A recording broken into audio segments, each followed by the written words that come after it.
Am I the asshole for refusing to make my daughter apologize to a girl she made mad?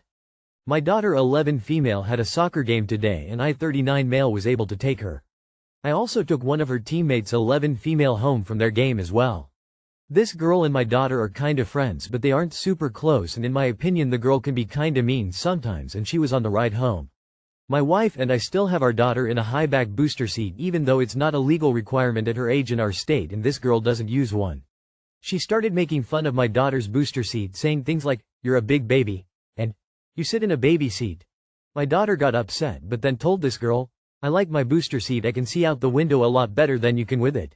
And I have my own seat in the car just for me with my own cup holders and a special place for my snacks."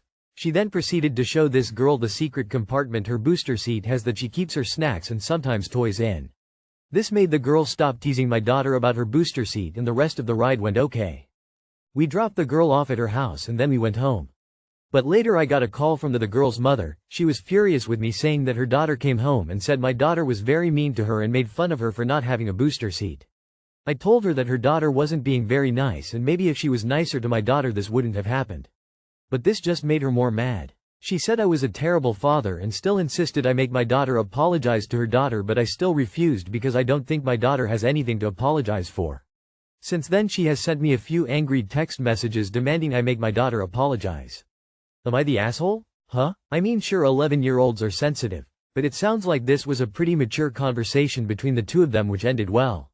What even does your daughter have to defend herself for, answering the other girl's comments about why booster is better? Not the asshole. Let the other girl's mum placate her princess who's unreasonably upset about whoever knows what. Edit. Someone correctly pointed out it was the other girl's mum that called. Not the asshole. I believe your daughter's teammate just got introduced to the concept of FAFO. Edit.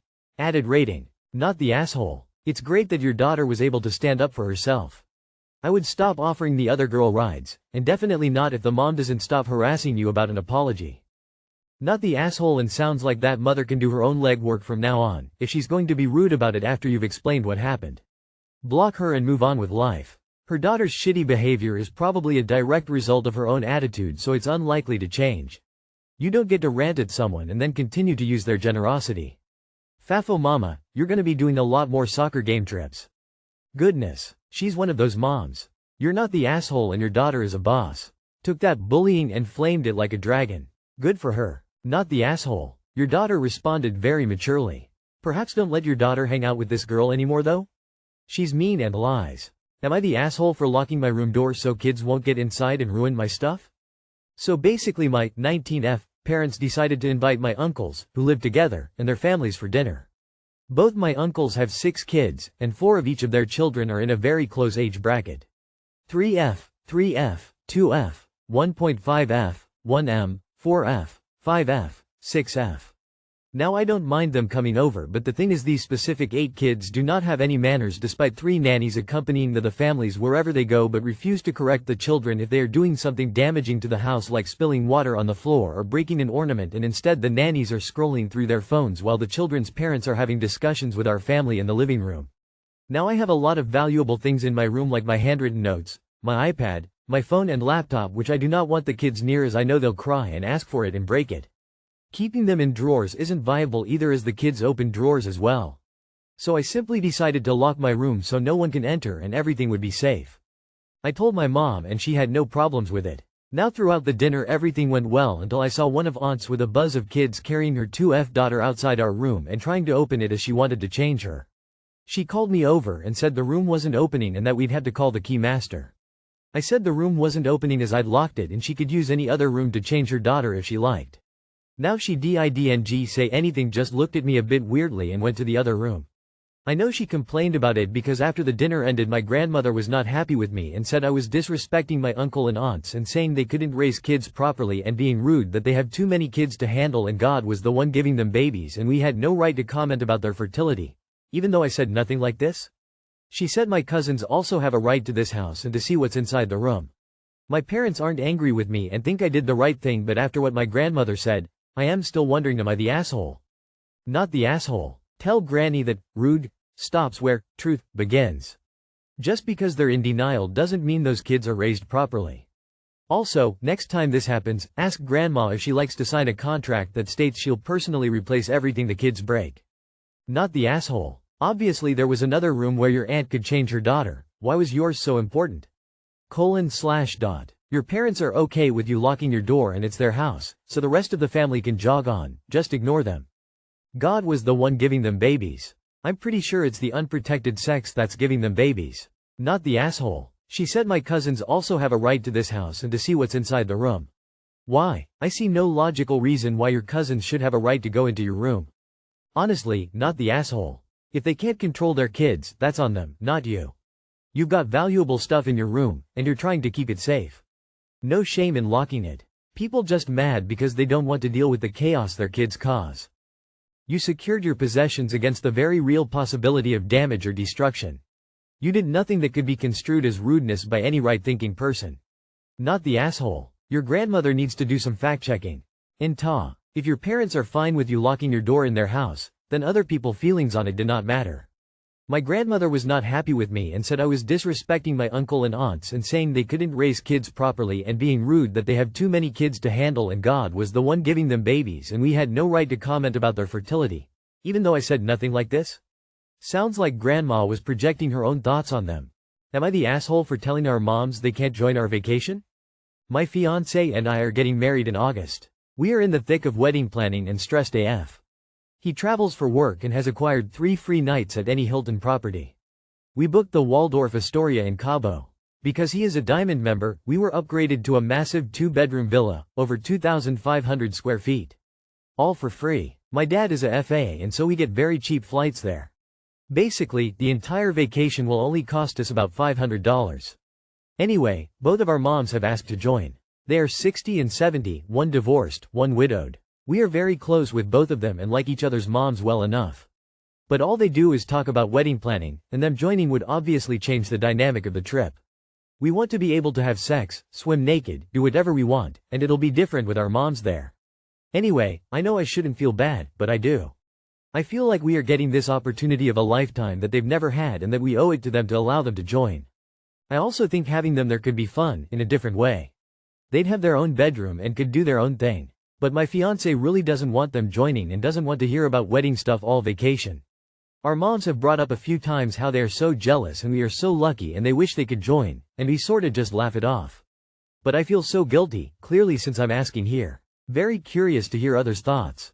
Are my fiancé and I assholes for saying no? Update. This is not our honeymoon. We are going to Cabo this week. It's just a random vacation to use up free Hilton nights that will be expiring soon. We will still have a proper honeymoon after our wedding. You are not the asshole for saying no, but how did your mothers come to know about this trip? How did they come to know that you would have a large accommodation? You have to learn to keep your business to yourselves. I think this is an opportunity for you to get closer with your fiancé and that you want to be alone with him and he is the one you are building a life with, not your mother's. Not the asshole. Stop phrasing this like a vacation and start calling it a mini pre-honeymoon. Tell them that while you love them both dearly, and would love to plan a proper vacation that can accommodate everyone, this trip is going to be a mini pre-honeymoon and you two intend to do what newly married people do. Edit. Okay, so call it whatever you want besides a vacation. Your mothers are seeing this as a trip, not a romantic getaway. I could see why they would want to join a random vacation, so stop calling it that and lay down a boundary. Not the asshole, it's your honeymoon. Are you referring to it as a honeymoon? Or a vacation? If you've been calling it a trip or vacation around them, try changing your language because it is rather awkward to ask to go on someone else's honeymoon. Lol. I don't think they are trying to be forward, but it might help them understand without you needing to be confrontational. We appreciate that you want to come, but this trip is for the two of us to disconnect from daily life and reconnect as a couple. We really need this time to ourselves. I know you can understand. And in the future, be really careful about sharing vacation info. My father-in-law has done this, tried to invite himself along on trips. As such, we're pretty tight-lipped about our plans until they get really close. Luckily father-in-law is relatively busy, so if he were to find out a week or so ahead we're going somewhere, he couldn't go anyhow. If I were your finance, I'd be absolutely livid that you wanted to ruin our vacation with not just my own mom, but my mother-in-law too. Mothers are a big mood killer. No one wants to have sex with their mothers hanging around. Am I the asshole for no longer wanting to give a house to my sister? My portion of inheritance. A few years ago our mom passed away unexpectedly and she didn't have a will, so splitting the assets has been more of a headache than any of us anticipated. Most of us, multiple siblings involved, are of a mind that we need to prioritize relationships with each other because we understand the long-term damage that feuding over material things upon someone's death can bring to families. Our mom loved her house and spent her time turning it into a dream home before her death. Some didn't want it sold off. It was then proposed that one of our sisters who has young children be given the house because she was looking at travel trailers for housing and it would be a long-term, affordable and stable home.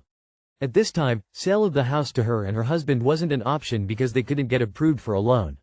They were told that they needed to prepare themselves to get a loan for the house in case the loan wasn't assumable, and unfortunately they didn't do that, so to this day they still wouldn't qualify to buy it.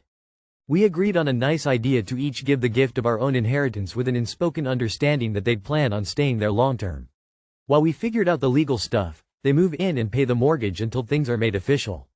Unfortunately, shortly after moving in, our sister's husband would tell friends and his family that his plan is to sell the house within the next 2 years or rent it out and move. This understandably caused upset because it felt like he was looking at opportunity to profit, not long-term stability. We proposed a stipulation stating that they'd have to reside in the home for 5 years before it would be transferred solely to them as proof that they are serious about making it into their home, but her husband got really upset and wouldn't hear us out. We asked our sister what their plan was and she said it depended on her husband's work situation, that moving wasn't off the table or fully on it, but she felt 2 years was long enough to consider it long term. With all of this coming to light, a few of the siblings no longer wanted to sign because they didn't feel it would be fair to end up with none of the equity on a short-term living situation. We sought acknowledgement that he understood this was a huge gift and sacrifice of our inheritances, hoping he would show some gratitude so we could feel good about signing and move on, but he was not receptive. He feels because he's done some work on the house and has paid the mortgage that it is his. It no longer feels wise to hand over my portion heedlessly, not because of the money, the morality and the ethics of it all. With the new information about their plans to possibly sell the property after only a short time, the sense of entitlement and the lack of acknowledgement for how big of a gift this really is. 8th, for no longer wanting to give away my portion of inheritance. Not the asshole. If sis can't buy it then she doesn't get the profits from selling it. I get not wanting to sell it to keep it in your family. But why give it to just one sibling? They're already thinking about the money in their pockets after selling their gift house. Not the asshole, but I'm honestly not understanding the original decision anyway. Even if the sister and brother-in-law had agreed to live there for 5 years, it seems mad to me that all the siblings would gift their entire inheritance just so the property stays in the family for 5 more years. If it's really non-negotiable that the property can't be sold straight away, can the house not stay owned by all siblings and the sister and brother-in-law just live there at a rent that covers the mortgage? Not the asshole. We proposed a stipulation stating that they'd have to reside in the home for 5 years before it would be transferred solely to them as proof that they are serious about making it into their home, but her husband got really upset and wouldn't hear us out. Okay, so just sell the house and split the proceeds. Beggars can't be choosers. If your mom had wanted them to have the house, she would have left it to them. Her husband doesn't seem to understand his position here. Not the asshole at all. This is a very complex and nuanced situation to be sure, and it sounds like you and the majority of your siblings wanted to honor your mother by not selling off the house she was passionate about. Your sister plus, mainly, brother-in-law intend to simply profit off you and your other siblings' massive generosity with no acknowledgement of your sacrifice and massive sense of entitlement. I hope you and your other siblings back out of the deal, at least until they show some form of contrition and agree to your very reasonable conditions. Info. How much of the original mortgage remains to be paid, and what is the current value of the home?